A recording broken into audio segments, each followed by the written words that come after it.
बांके बिहारी मुझको देना सहारा।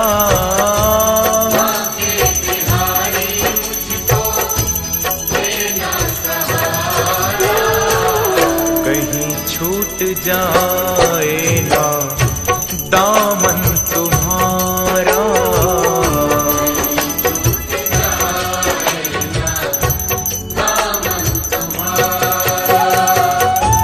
बांके बिहारी मुझको देना सहारा।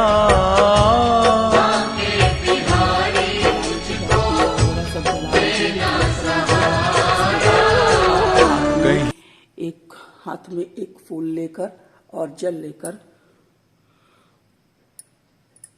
भगवान से, विष्णु भगवान से आप हाथ जोड़ के प्रार्थना करें कि आप एकादशी की व्रत, विजया एकादशी की व्रत कर रहे हैं। आपका फला नाम है, फला गोत्र है, फला जगह से हैं आप, और एकादशी की व्रत कथा कर रहे हैं, व्रत कर रहे हैं। इसमें जो भी त्रुटि हो जाए उसे भगवान जी माफ करें। और इसके बाद आप हाथ जल चढ़ा दें और पुष्प हाथ में लिए रहें और भगवान की कथा, आपके पास अगर कथा की किताब है तो कथा, एकादशी की व्रत कथा करें, या फिर आजकल तो नेट पर सब जगह अवेलेबल है और वहां से भी आप कथा कर सकते हैं। कथा इस प्रकार से है। युधिष्ठिर ने पूछा वासुदेव से, और फागुन मास के कृष्ण पक्ष में किस नाम की एकादशी होती है, कृपा करके बताइए। भगवान श्री कृष्ण बोले, युधिष्ठिर, एक बार नारद जी ने कमल के आसन पर विराजमान होने वाले ब्रह्मा जी से प्रश्न किया, सुरश्रेष्ठ, फागुन के कृष्ण पक्ष में जो विजया नाम की एकादशी होती है, कृपा करके उसके पूर्ण पुण्य का वर्णन कीजिए। ब्रह्मा जी ने कहा, नारद सुनो, मैं एक उत्तम कथा सुनाता हूँ जो पापों का अपहरण करने वाली है।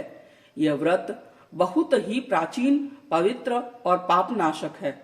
यह विजया नाम की एकादशी राजाओं को विजय प्रदान करती है, इसमें तनिक भी संदेह नहीं है।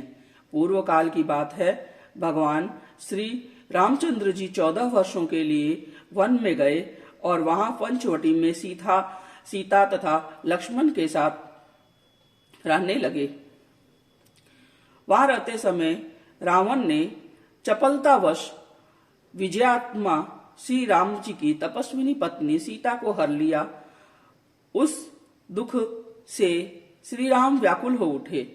उस समय सीता जी की खोज करते हुए वन में घूमने लगे। कुछ दूर जाने पर उन्हें जटायु मिले, जिनकी आयु समाप्त हो चुकी थी। उसके बाद उन्होंने वन के भीतर कंबध नामक राक्षस का वध किया। फिर सुग्रीव के साथ उनकी मित्रता हुई। तत्पश्चात श्री रामचंद्र जी के लिए वानरों की सेना एकत्रित हुई। हनुमान जी ने लंका उद्यान में जाकर सीता जी का दर्शन किया और उन्हें श्री रामचंद्र जी को चिन्ह स्वरूप मुद्रिका प्रदान की। यह उन्होंने महान पुरुषार्थ का काम किया था। वहां से लौटकर वे श्री रामचंद्र जी से मिले और लंका का सारा समाचार उन्हें निवेदन किया। हनुमान जी को यह की बात सुनकर श्री गमन ने सुग्रीव से अनुमति ले लंका को प्रस्थान करने का विचार किया और समुद्र के किनारे पहुंचकर उन्होंने लक्ष्मण से कहा, सुमित्रा नंदन, किस पुण्य से इस समुद्र को पार किया जा सकता है? यह अत्यंत अगाध और भयंकर जल जंतुओं से भरा हुआ है। मुझे ऐसा कोई उपाय नहीं दिखाई देता जिससे इसको सुगमता से पार किया जा सके। लक्ष्मण बोले, महाराज, आप ही आदि देव और पुण्य पुरुष पुरुषोत्तम हैं। आपसे क्या छिपा है? यहाँ द्वीप के भीतर बलदालभ्य नामक मुनि रहते हैं। यहाँ से आधे योजन की दूरी पर आश्रम है।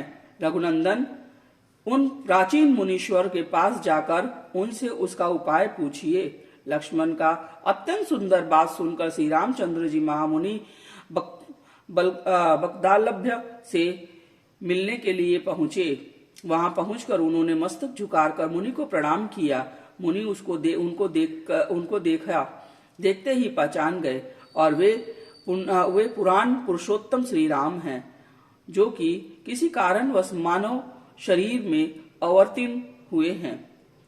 उनके आने से महर्षि को बड़ी प्रसन्नता हुई। उन्होंने पूछा, श्री राम, आप कैसे यहाँ आगमन हुआ?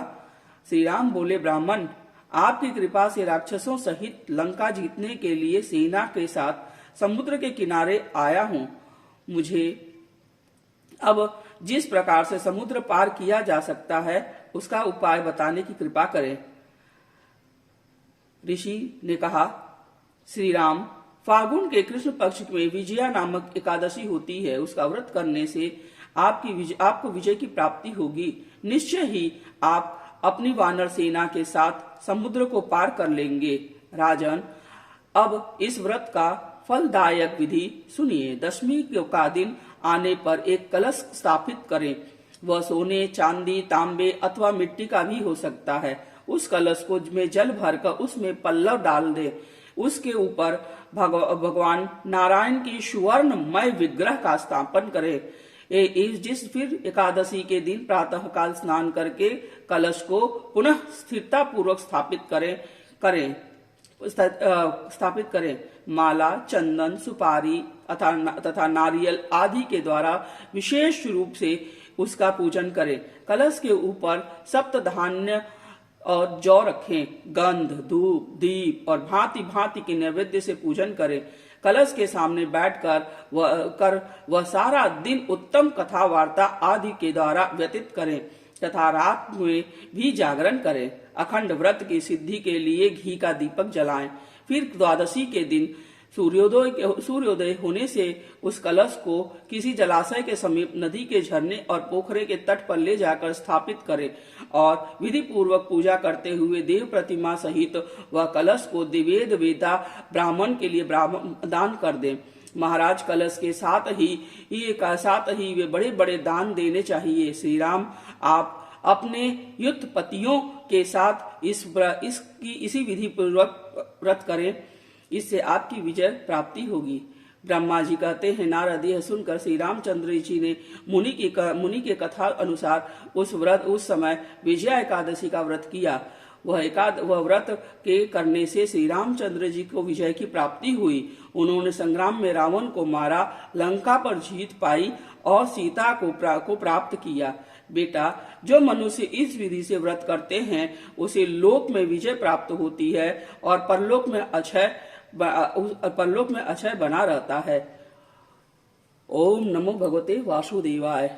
ओम भगवते नमः। ओम भगवते नमः। ओम नमो भगवते वासुदेवाय। कथा खत्म होने के बाद, समाप्त करने के बाद आप आरती करें, दीप आरती करें और फिर आपसे यथासंभव जितने भी माला हो पाए ओम नमो भगवते वासुदेवाय या हरे कृष्ण कृष्ण कृष्ण हरे हरे, हरे राम राम राम हरे हरे का जाप करें। विष्णु पूजा व्रत को धारण कर शक्ति मुक्ति पाता, मार्ग शीर्ष के कृष्ण पक्ष की उत्पन्ना विश्वतारिणी जन्मी, शुक्ल पक्ष में हुई मोक्षदा मुक्तिदाता बन पाई। ओम जय एकादशी माता, विष्णु पूजा व्रत को धारण कर शक्ति मुक्ति पाता, पौष के कृष्ण पक्ष की सफला नामक है, शुक्ल पक्ष में होए पुत्रदा आनंद अधिक रहे।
तो बोलो विष्णु भगवान की जय, महालक्ष्मी की जय, एकादशी माता की जय।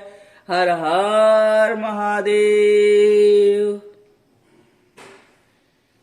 राधे राधे राधे राधे। आप सब भक्तजनों को विजया एकादशी की हार्दिक शुभकामनाएं। राधे राधे। जय श्री राधे।